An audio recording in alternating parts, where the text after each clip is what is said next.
চায়, নেতা হতে চায়। এই যে ছোট ছোট বাচ্চারা আছে, তোমরা কি হতে চাও? নিশ্চয়ই কেউ ডাক্তার হতে চাও, কেউ ইঞ্জিনিয়ার হতে চাও, কেউ হতে পারে ব্যবসায়ী হতে চাও, কেউ শিক্ষক হতে চাও। বিভিন্ন রকমের চিন্তাধারা আছে মনের মধ্যে, আর যেটা মানুষকে সামনের দিকে নিয়ে যাচ্ছে, চলতে সাহায্য করে। এই জন্য এই জীবনের গতি যখন বাইবেল অনুসারে প্রথম আদমকে যখন তৈরি করলেন, একটা মানুষ তৈরি করলেন ঈশ্বর। আমি যাবো না দিকে, বাইবেল পড়াবো না। প্রথমে দেখবেন আদি পুস্তকে 1 অধ্যায়, 2 অধ্যায়, 3 অধ্যায়, এই 3টা জিনিস খুবই গুরুত্বপূর্ণ। ঈশ্বর সমস্ত কিছু তৈরি করার পরে মানুষকে তৈরি করেছেন। তৈরি করার পরে যখন মানুষ তৈরি বলছে এইবার হয়ে গেছে সুন্দর, একজন স্ত্রী আর স্ত্রীর সঙ্গে একজন স্বামী আদম, আর তার সঙ্গে একজন স্ত্রী তৈরি করলেন তার অংশ থেকে। বলছে কি এবার হইয়াছে উত্তম, একদম পরিপূর্ণ। 26-27 পরে তিনি এই কথা বলছেন, এই সমস্ত কিছু করে এই মানুষকে সেই কর্তৃত্ব দেওয়া হইল। যখন কর্তৃত্ব দিলেন, তার মানে কি ঈশ্বরের হাতে কর্তৃত্ব তিনি রাখলেন না, তিনি মানুষকে সেই দায়িত্ব দিলেন যেন এই গাছপালা, পশু পাখি, মাছ, সাগর যাহা কিছু আছে পৃথিবীতে সমস্ত কিছু মানুষ যেন নিয়ন্ত্রণ করে, মানুষ যেন উপভোগ করে, মানুষ যেন চলতে পারে। তাহলে এক প্রকার উপায় ছিল, দিক নির্দেশনা ছিল এই মানুষকে নিয়ে, এমনকি মানুষের সঙ্গে ঈশ্বরের যেন একটা সুন্দর সম্পর্ক থাকতে পারে। কিন্তু এই আদমের জীবনের গতি অন্যদিকে চলে গেছে। কোন দিকে চলে গেছে? যেটা আমরা 3 অধ্যায় দেখতে পাবো, যে তিনি কি করলেন? অবাধ্য হয়ে গেলেন, ঈশ্বরের অবাধ্য হলেন। কিভাবে? একটা মাত্র নিয়ম ছিল, এই বৃক্ষের মধ্যে খাওয়া না। তার গতিধারা অর্থাৎ চলছে এদিকে, চলে গেল অন্যদিকে, পাপের দিকে। অবাধ্য মানে কি? ঈশ্বর থেকে তিনি বিচ্যুত হয়ে গেলেন। যে বাগানটা ছিল সুন্দর বাগান, এইটা কিসের বাগান? একটা বাগান, এখানে আম গাছ, আমি কাঁঠাল খাইলাম, আজকেও খাইলাম কাঁঠাল, কালকেও খেয়েছি, বারবার খেতে ইচ্ছে হয়, তাও খাই। এই খান্না কাঁঠাল বাগানের মতো, যেখানে যাই সাজগোজ বাড়িঘর করছেন। এই সমস্ত কিছু তৈরি করেছেন মানুষের উপভোগের জন্য, জীবনযাপন। শুধু তাই নয়, আজকে বাচ্চারা আসছে কারণটা কি? যেন বংশ বৃদ্ধি হয়। এই পৃথিবীর সমস্ত জায়গায় মানুষের জন্য চলে যায়, উপভোগ করে। আর এটা ভুলভাবে চলে গেল। আগে ছিল সঠিকভাবে, যে মানুষ খাবে, ঈশ্বরের সঙ্গে কথাবার্তা বলবে, চলবে, সুন্দর একটা সহভাগী থাকবে। হ্যাঁ, কিন্তু এখন কি হচ্ছে? মানুষের সঙ্গে সহভাগিতা নাই। কারণটা কি? ভিতরে আমাদের পাপ ঢুকে গেছে।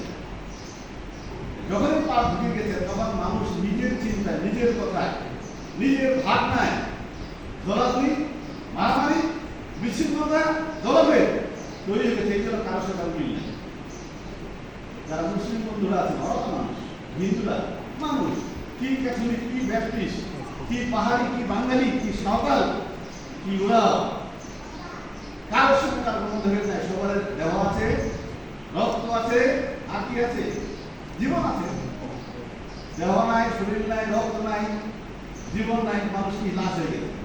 লাশ হয়ে গেলে মানুষ কবর দিচ্ছে, রাস্তায় ফেলাই দিচ্ছে, জঙ্গলে ফেলাই দিচ্ছে, নদীতে সাগরে ফেলাই দিচ্ছে, মাছে খাচ্ছে, পুকুরে খাচ্ছে, ফেলে, আর কিছু মানুষ শেষ হয়ে যাচ্ছে, জীবন শেষ। কিন্তু তাহলে একটা উদ্দেশ্য ছিল, ঈশ্বর তার সাথে চলাফেরা করে, মানুষের সঙ্গে, মানুষ যেন ঈশ্বরের সঙ্গে সম্পর্ক রাখেন। সেখান থেকে তার গতি ধারা চেঞ্জ হয়ে গেল।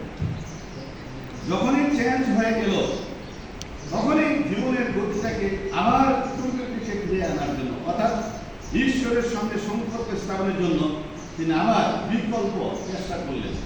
আমাদের সঙ্গে বিকল্প কথা বুঝিত না, গতি ধারা চেঞ্জ করার জন্য। একজন লোক মেট্রিক পাস করতে পারতেছে না, ভালো কথা, সে কি করবে? বাংলাদেশে গভর্নমেন্ট কি বলছে? কারিগরি শিক্ষা নেই, তবুও যেন বসে না থাকে। এই জন্য কারিগরি শিক্ষা, ইসলামিক শিক্ষা হোক, তারপরে অন্যান্য শিক্ষা, ট্রেনিং, সবগুলাই মানুষ যেন সচেতনভাবে চলে, তার গতি ধারা চেঞ্জ করে। এই জন্য নাম দিয়েছেন জীবনের গতি। কিসে? আমাদের সুন্দর একটা গতির ব্যবস্থা করে গেছেন। যেটা প্রথমে দেখেন যে শুরু করেছেন সেটা যদিও 2 অধ্যায় 1 থেকে 9 পদ, কিন্তু এখানে পড়া হয়েছে 1 অধ্যায়। আমি করব 2 অধ্যায় 1 থেকে 9 পদ। কিন্তু তার আগে আমরা দেখি তাহলে রোমীয় পুস্তক 5 অধ্যায়। রোমীয় পুস্তকের 5 অধ্যায় একটা খুবই সুন্দর কথা লেখা আছে, যে এই লেখাটা সবচেয়ে গুরুত্বপূর্ণ। কেন আমাদের গতিধারা আবার অন্যদিকে যাচ্ছে, অথবা পূর্বের দিকে যাচ্ছে, অথবা ভালোর দিকে যাচ্ছে। রোমীয় পুস্তক 5 অধ্যায় 12 পদ আমি পড়ছি, তারপরে 19 পদ পড়ব, আগে বলি 12 পদ। এই 5 অধ্যায়ে 12 পদ উল্লেখ আছে, দেখেন কত সুন্দর কথা। একটি মানুষের মধ্য দিয়ে পাপ জগতে এসেছিল। যাদের বাইবেল আছে দেখেন, বাচ্চারা, ছেলেরা, তোমাদের বাইবেল নাই আছে, এটা দেখবেন।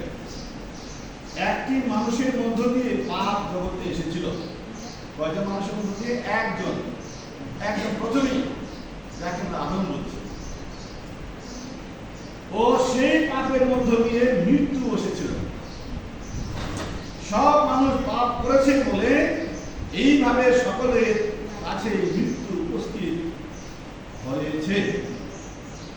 কুশের মৃত্যু শুধু আমাদের জীবনের মৃত্যু না, আত্মিকভাবে নৈতিকতা অধঃস্খলন ঘটেছে, অন্যায় করেছে।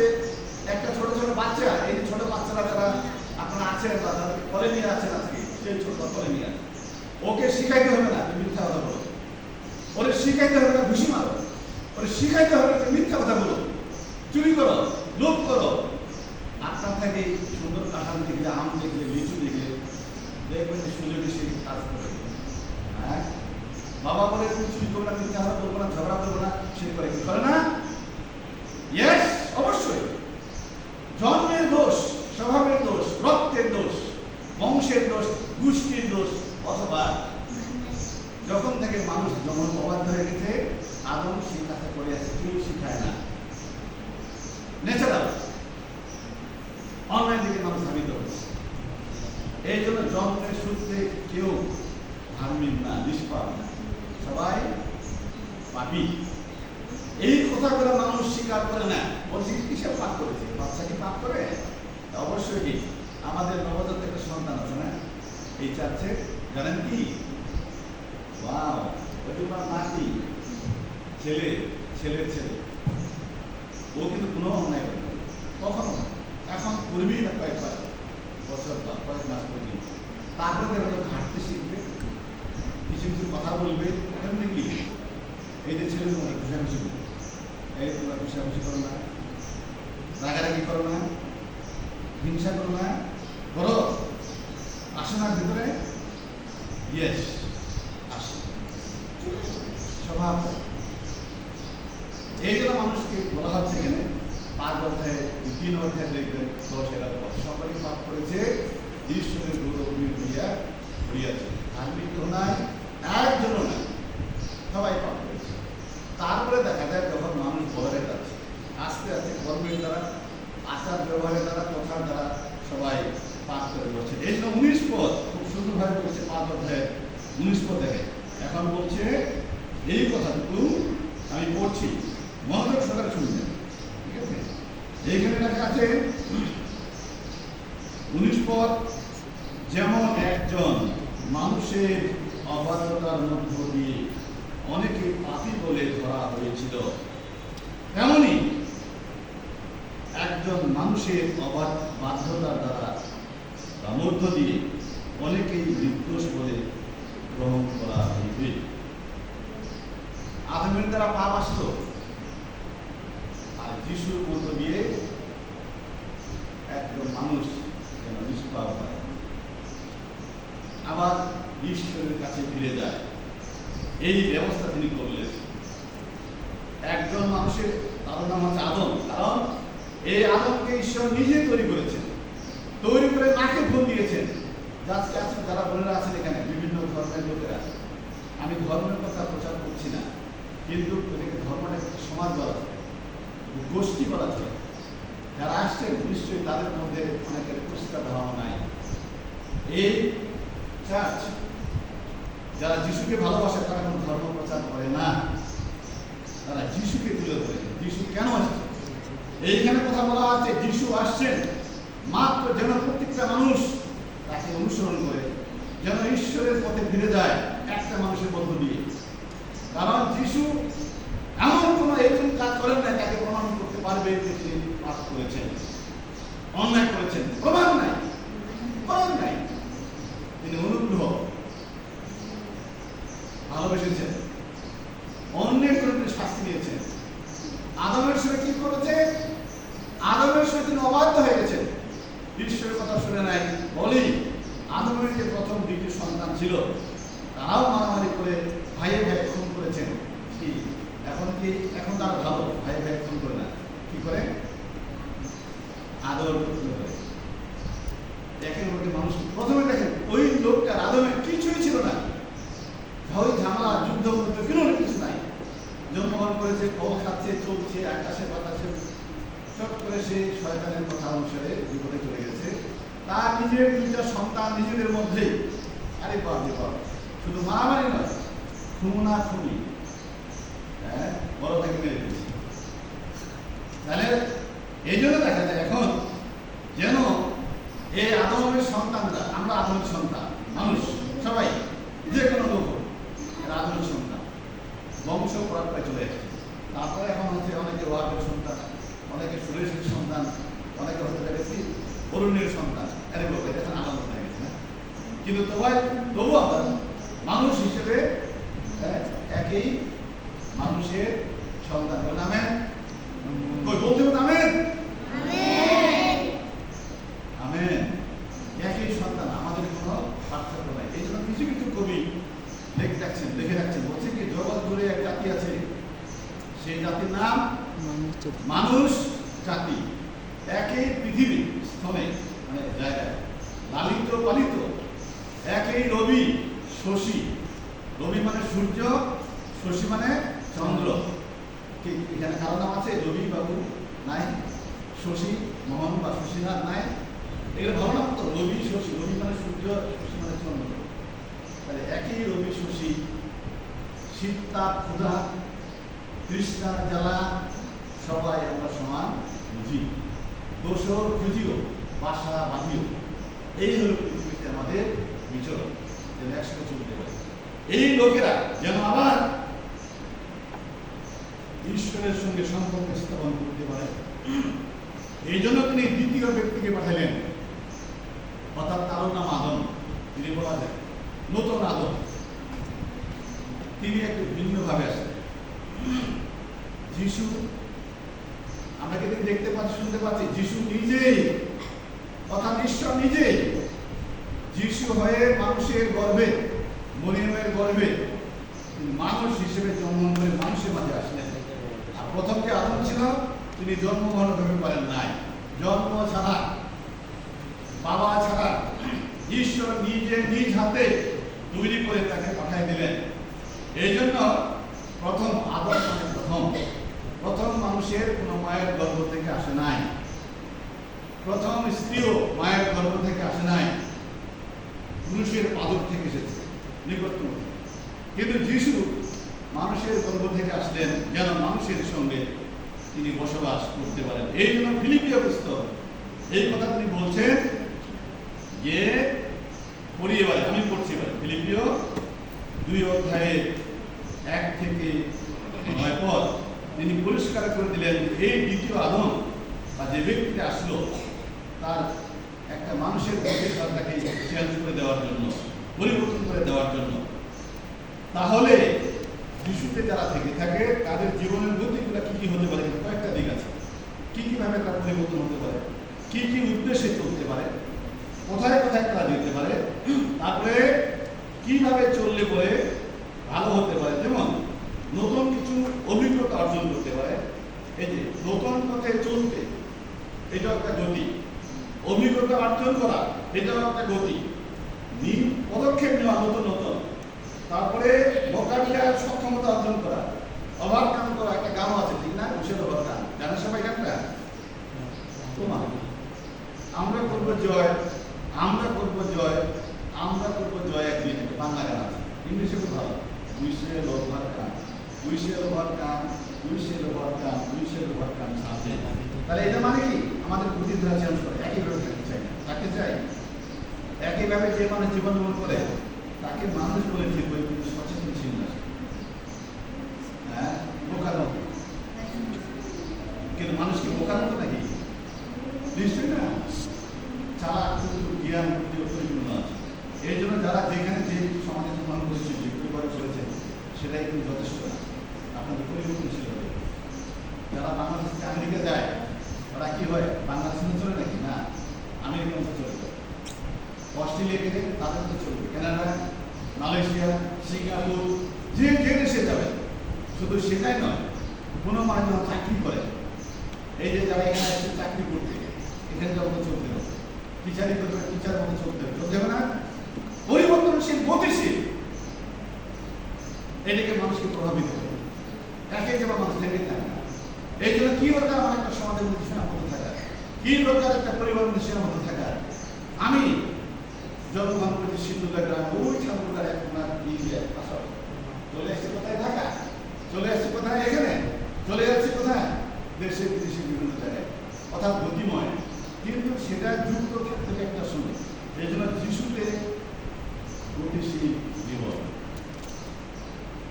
এই জিনিসগুলো আসবে, পদক্ষেপ আসবে, প্রমাণ করতে হবে আমাকে আমার জীবনের মধ্য দিয়ে। অর্থাৎ খ্রিস্টেতে আমরা আমাদেরকে, যেমন আদমকে যখন হারিয়ে ফেলেছেন, যেন খ্রিস্টেতে আমাদেরকে খুঁজে পাওয়া যায়। আমেন। যেন খুঁজে পাওয়া যায়। এই জন্য ঈশ্বরের যে বাধ্যতায় জয়ী যারা হলাম, এটা প্রমাণ করতে হবে। আজকে কি আপনারা প্রমাণ করতে বাধ্য? না এখনো দেখতে পাচ্ছেন যে আপনাদের জীবনে হিন্দুদের মতো, তারপরে মুসলমানদের মতো, নন খ্রিস্টানদের মতো যদি না থেকে থাকে, আসুন পরিবর্তনশীল হই, গতিশীল হই। গতিশীল মানে চলমান, থেমে থাকা, চলতে হবে। আজকে যারা অন্য ব্যাকগ্রাউন্ড থেকে আসছেন, অন্য বিশ্বাস থেকে আসছেন, যদি একইভাবে আপনার বন্ধু, আপনার প্রতিবেশী, আপনার স্ত্রী বা আপনার স্বামী, আপনার আত্মীয় লেগে থাকে, তাহলে কোনো পরিবর্তন হয় নাই, গতিশীল হচ্ছে না। আপনার যারা এখানে দীর্ঘদিন এই চার্চে উপস্থিত হচ্ছেন, যদি আপনার জীবনে নিত্য নতুনতা না দেখতে পায়, আপনি গতিশীল না, আপনি খ্রিস্টের সঙ্গে যুক্ত না। যারা এখানে চাকরি করছেন, যদি একইভাবে পরিবারের জীবন দেখে থাকে, নিশ্চয়ই আপনার কোনো পরিবর্তন নাই। কাজে এখানে গতিশীল হতে হবে যারা খ্রিস্টে যুক্ত থেকে থাকে। দেখুন চাকরির ক্ষেত্রে যে স্বভাব চরিত্র, আচার আচরণ, কথাবার্তা, বিশ্বাস, চলাফেরা, আত্মসাত্য জীবনের যে সঞ্চালন, জীবনের যে প্রভাবটা, এটা ভিন্ন ধরনের। মানুষ দেখে বুঝতে পারবেন, ইয়েস আপনি একজনের সঙ্গে যুক্ত আছেন, জীবনযাপন করছেন। যদি না থেকে থাকে, প্রশ্নদায়ক হয়। এটা আমাদের জীবনের জন্য, সামনের দিকে এগিয়ে যাওয়ার জন্য এটা সঠিক পথ, সঠিক উপায় না। কাজেই খ্রিস্টতে পরিবর্তন হতে হবে। আমরা হারিয়ে গেছি শয়তানের কাছে। যেমন প্রথম আদম, সে হারিয়ে গেলেন বিধায় এইখানে এখন এই কথা বলছে। আমি এবার বলছি, পড়তে পড়তে দেখলাম কয়েকটা কথা না বললে নয়, এই জন্য বললাম। তাহলে খ্রিস্টের সঙ্গে যুক্ত হওয়ার ফলে যখন উৎসাহ পাওয়া যায়, খ্রিস্টের ভালোবাসার ফলে যখন সান্ত্বনা পাওয়া যায়, পবিত্র আত্মাও তোমাদের মধ্যে যখন যোগাযোগ সম্বন্ধ আছে, তোমাদের অন্তরে যখন স্নেহ ও দয়া মায়া আছে, তখন তোমরা এইভাবে আমার আনন্দ পূর্ণ করো। প্রেরিত পৌল যে কথা বলছেন, আমাদের প্রত্যেককে বলছেন, তখন বলে শেষ করেন না। তোমাদের সকলের মন এক হোক, তোমরা একে অন্যকে ভালোবাসো এবং মনে প্রাণে এক হোক। নিজের লাভের আশায় অহংকারের বশে কিছু করো না, বরং নম্রভাবে অন্যকে নিজের চেয়ে বড় স্থান দাও। কেবল নিজেকে নিয়ে ব্যস্ত দেখো না, বরং একে অন্যের জন্য চিন্তা করো। খ্রিস্ট যিশুর যে মনোভাব ছিল, তো যেন তোমাদের অন্তরে থাকে। যে তোমরা মনোভাব ছিল খ্রিস্টের, আমাদের মনোভাব একইভাবে রাখতে হবে। আসলে তিনি ঈশ্বরই রইলেন, কিন্তু ঈশ্বরের সমান থাকা তিনি আঁকড়ে ধরে রাখার মতো এমন বরং দাস হয়ে এবং মানুষ হিসাবে জন্মগ্রহণ করে নিজেকে সীমিত করে রাখলেন। এছাড়া চেহারা মানুষ হয়ে মৃত্যু পর্যন্ত, এমনকি ক্রুশের উপরে মৃত্যু পর্যন্ত বাধ্য হয়ে তিনি নিজেকে নিচু করেন। ঈশ্বর এই জন্য তাকে সবচেয়ে উঁচুতে উঠালেন এবং এমন একটি নাম দিলেন যা সব মানুষের যে মহৎ। 10 পর্দা বলছি, যেন স্বর্গে, পৃথিবীতে ও পৃথিবীর গভীরে যারা আছে তারা প্রত্যেকেই যিশুর সামনে হাত পাতে। 11 পদ পড়ছি, আর পিতা ঈশ্বরের গৌরবের জন্য স্বীকার করে যে যিশু খ্রিস্টই প্রভু। বলেন যিশু খ্রিস্ট প্রভু। প্রভু। আবার বলেন যিশু খ্রিস্ট আগে পিছিয়ে বলতে কিছু না, পৃথিবীর সৃষ্টি থেকে পর্যন্ত যিশুই একমাত্র প্রভু, তার তুলনা একদম আর কোনো নাই, একজন। এই জন্য এই যিশু খ্রিস্টকে তিনি ঈশ্বর এই পৃথিবীতে পাঠালেন, যেহেতু মানুষ হারিয়ে গেছে। কোন মানুষ হারিয়ে গেছে? কারা হারিয়ে গেছে? কোন মানুষ? প্রথম মানুষই হারিয়ে গেছে। একটা গল্প বলি। গল্পটা হচ্ছে এই ধরনের যে একটা ছেলে, এই এখানে ছেলেরা যারা আছে তারা বিভিন্ন রকম জীবিত হতে পারে না। আমি জানি না কোনো কোনো জায়গায় কোনো কোনো হস্টেলে কিছু ছেলেকে স্বাধীনতা দেওয়া হয় ওদের প্রতিভা প্রকাশ করার জন্য।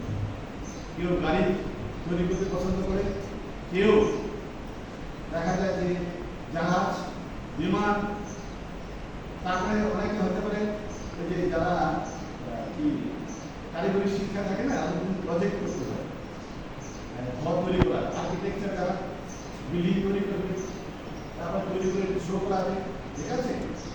এইগুলোর মধ্য দিয়ে নিজেদের প্রভাব বিস্তার করে। ঠিক একজন ছেলে তিনি একটা নৌকা তৈরি করলেন।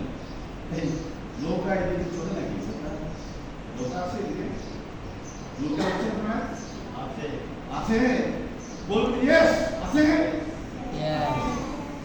নৌকা তৈরি করে। এই নৌকা তৈরি করে কেন? যেমন এইখানে দেখবেন বাইবেলের আদি পুস্তকে প্রথম নৌকা কে তৈরি করছে জানেন? আরে বাপ রে বাপ, এই যে আমার থেকে প্রথম নৌকা তৈরি করার দায়িত্ব কাকে দিলেন? নোহ নৌকা তৈরি করলেন। কতদিন? 120 দিন, 120 বছর, 120 বছর। 40 দিন তো বন্যা ছিল যাবে। আচ্ছা, যে করে হোক তিনি নৌকা নিজেকে তৈরি করলেন। নৌকা কেন তৈরি করলেন? যেন মানুষের জীবন বাঁচে, মানুষ নিতে পারে। সে তার পরিবারকে নিলেন, গরু নিলেন, ছাগল নিলেন, ভেড়া নিলেন, হাঁস নিলেন, মুরগি নিলেন, কৌতুক নিলেন, দুনিয়ার সব কিছু নিয়ে তিনি ঢুকাইলেন।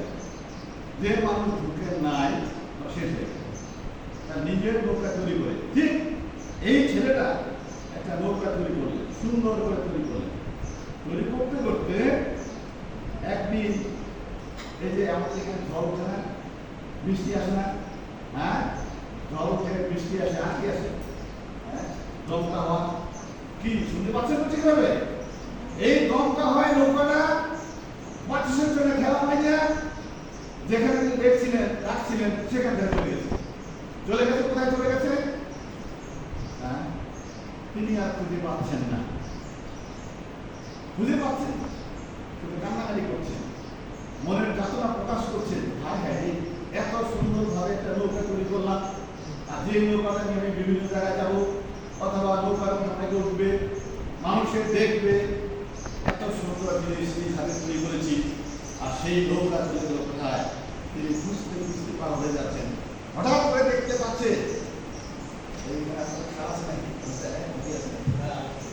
এই যে নদীর ধারে চলে গেছে, পাশে আছে না, ওইখানে চলে গেছে, অর্থাৎ এরকম নদীর পাশে চলে গেছে। গিয়ে দেখতে পাচ্ছে যে নৌকাটা তার। তিনি ভেবে দেখলেন, মনে দেখলেন, সব কিছু দেখলেন, দেখে দেখে বলছে এই নৌকাটা। বাবাকে বলছে, বাবা ওই জন্য এই নৌকাটা বাবা বলছে কোনটা হয়েছে এইটাকে তৈরি করছি। তারপর বাবা এই নৌকা তুমি আমাকে দাও, আমাকে এই নৌকাটা নিতে হবে, কারণ নিজে তৈরি করছি, তাকে আমি ভালোবাসি। আর এই নৌকাটা খুব ঠান্ডা লাগে। তখন বাবাকে বলছে, বাবা বলছে একটু দাঁড়াও, শুনো, তোমার নৌকা ভালো কথা, কিন্তু তোমার নৌকাটা হাঁটছে না।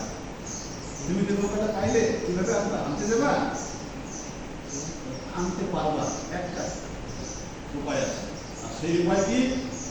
বলে এই নৌকাটা তোমার কিনে দিবে, পয়সা দিয়ে মূল্য দিয়ে। আমি জানি না, আমাদের ওইদিকে গরু চুরি হইলে টাকা দিতে হয়, টাকা দিলে বা টাকা দিতে গরুগুলা ফেরত দেয়, ওইটা তো চুরি করতে পারে, তবুও টাকা দিয়া আনতে। ঠিক আছে, আমাদের বাসায় ডাকাতি হয়েছিল, আমার মায়ের সম্মান নিয়ে গেছে, থালা বাসন টাসন নিয়ে গেছে গা। ঠিক আছে, তারপরে পুলিশ শনাক্ত করছে, শনাক্ত করে থানায় বলছে এই জিনিসগুলা, ওখানটাতে আরো 10-20টা থালা বাসন নিয়েছে, বলছে না যেটা নিচ্ছে সেটা। এই শনাক্ত করার পরে তারপরে দেখা যায় 1 মাস 2 মাস 3 মাস পরে স্বর্ণের থালা বাসন প্লেট গ্লাস এমনকি স্বর্ণের জিনিস সব করে পেয়েছে। চিহ্নিত করতে হবে, নির্দিষ্ট হবে, নির্ধারিত হবে। একই অবস্থা এখন বলছে তোমার ভালো কথা, তোমার লোকটা দিয়ে বুঝতে ভালো, তুমি তৈরি করতে ভালো কথা, কিন্তু এটা তো চুরি হয়ে গেছে না, এটা তো অন্য নিয়ে গেছে, এটা তুমি নিতে হবে, তোমাকে মূল্য দিতে হবে। বাবা তাই কি করবে এখন? আর এই সন্তান তোমার বাবার কাছে শেয়ার করবো, বাবা তোমার ঠিক আছে, তোমার টাকা আছে, তোমার কেনার মতো সামর্থ্য আছে, ইয়েস আছে, আর এই মূল্য দিয়ে এই লোকটা তুমি কিনে দিবে, আবার তুমি ফিরে দেবে। যখন তিনি ফিরে পেলেন, তিনি বললেন যে ইয়েস, এখন তো আমার, আর আমি শুনে না, চোখে চোখে রাখবো, হাতে হাতে রাখবো, দেখে শুনে চলবে। এইভাবে যিশু, আমি প্রথমে বলছি রুমি পুস্তকে বললাম 5-12 পদ, এই আদম কেটে হারিয়ে ফেললেন, পাপ করলেন, ঈশ্বরের কাছ থেকে, বেহেশতের বাগান থেকে তাকে একজন ছুঁয়ে ফেলা হয়, চলে গেলেন। এই জন্য দেখা যায় প্রথম থেকে পাপের অন্ধকারে চলে গেলেন, হারিয়ে ফেললেন ঈশ্বরের সঙ্গে যোগাযোগ, চরিত্রহীনা দুষ্ট দুর্গম পথে অন্ধকারে তিনি জীবনযাপন শুরু করলেন। হাজার হাজার কয়েকশো বছর পর আবার ঈশ্বর চিন্তা করলেন, ইয়েস, আমি এমন একজন ব্যক্তি, আর যিশু তাকে তিনি পাঠালেন। এই যিশু রক্তের বিনিময়ে, রক্তের দ্বারা তিনি ক্রয় করলেন সে আগের অবস্থান থাকে, সেটা এখন নৌকার সঙ্গে তুলনা করতে পারে। মানসিক জীবন ভাসমান, মানুষ আদাতে কাজ নেয় শয়তানের দ্বারা, প্রলোভনের দ্বারা, লোভের দ্বারা, চাপ হওয়ার দ্বারা, মায়া মমতার দ্বারা তারা বিচ্ছিন্ন হয়ে গেল, হারিয়ে গেল। এটাকে এতদিন পর্যন্ত যিশু জন্মগ্রহণ করেছেন, আমরা জানি, বড়দিন পালন করব। তারপরে যিশু শাস্তি গ্রহণ করলেন, ক্রুশে রক্ত দিলেন, রক্ত দিয়ে, এই জন্য একটা গান আছে, রক্ত দিয়ে যিশু